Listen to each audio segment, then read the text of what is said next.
Para mas maliwanagan tayo tungkol sa halaga ng braces sa ngiping mga kada at kung bakit hindi dapat ito ginagawa ng hindi nagpapakonsulta sa eksperto. Huwag kayo mag-DIY, okay? Talakayan tayo dito. Talakang. Tatalakan natin sila. Tatalakan mo si Doc. No. Ayusin ko ito. May kasama pa tayo ngayon isang dentist na si Doc Ezzy na ikaw na maghusga. Hi, hi. Good morning, Opo. Good morning po. Good morning sa inyo. Hello po. Eto na, Doc. Paano ba naging ganyo mag-DIY braces at bakit to bakit naging kaya? uso?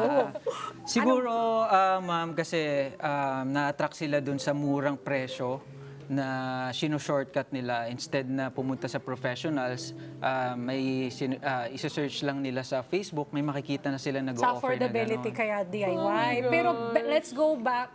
Before tayo magpunta doon sa may price muna siya, bakit gusto nila magkakaroon ng ganitong look? Hindi, nakakatulong ba? No. Yung DIY?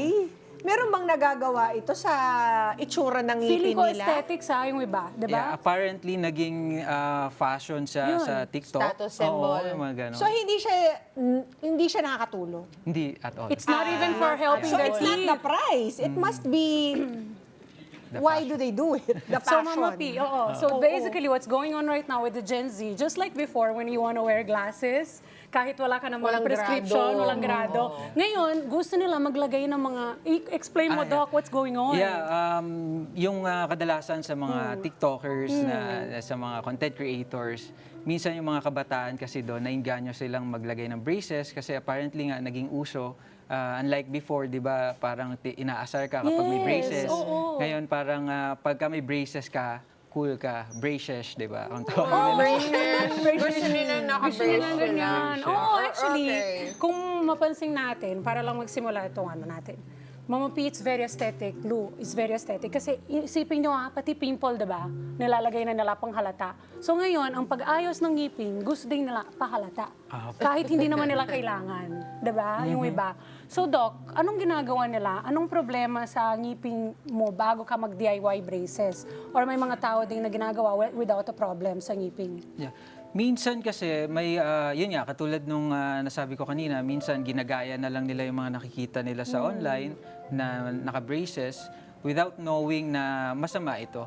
Na ang ginagamit nila kasing pandikit doon, minsan yung Mighty Band or sa acrylic. Mighty Band, Doc!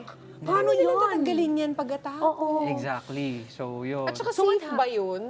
No. Probably toxic. Yeah. Diba?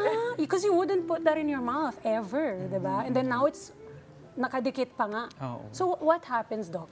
Sabihin natin para sa mga kada nating mga mommies at yung mga kada din natin na bagets na nanonood sa atin, huwag niyong gayahin kasi ito na nga, Doc, anong complications na pwede mayari? Usually kasi delikado kasi ito, bukod sa hindi sterilized yung ginagamit ng mga nagkakabit ng fake braces, maaari kang makakuha ng iba't ibang sakit, mahawa ng iba't ibang sakit. Choking hazard kasi din ito.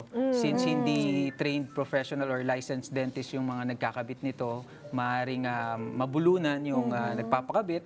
At worst case scenario, pwedeng mabunot yung ngipin kapag may fake braces So meron kang kaso, Doc, na isang patient Yeah. na Oo. nagawa. Oh Yeah. my May goodness, isa kang ikwento mo sa client amin. na, Oo. Nag-DIY Yep. ng fake Meron. braces. Meron actually, pumunta siya sa clinic ko. Actually, hindi niya sinasabi agad sa akin na nag-fake braces siya, pero nahalata ko kasi unusual yung tilt ng ngipin Hindi siya yung typical na sungki. Medyo hindi siya naka-align sa arch o yung sa jaw. So, naapektuhan na rin talaga yung ano? Nag-flare na yung niya. ngipin. Oo, nag-flare na yung ngipin niya. Yeah. Nag-flare so gumanon? Yep.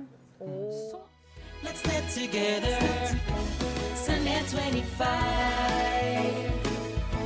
Sunday 25.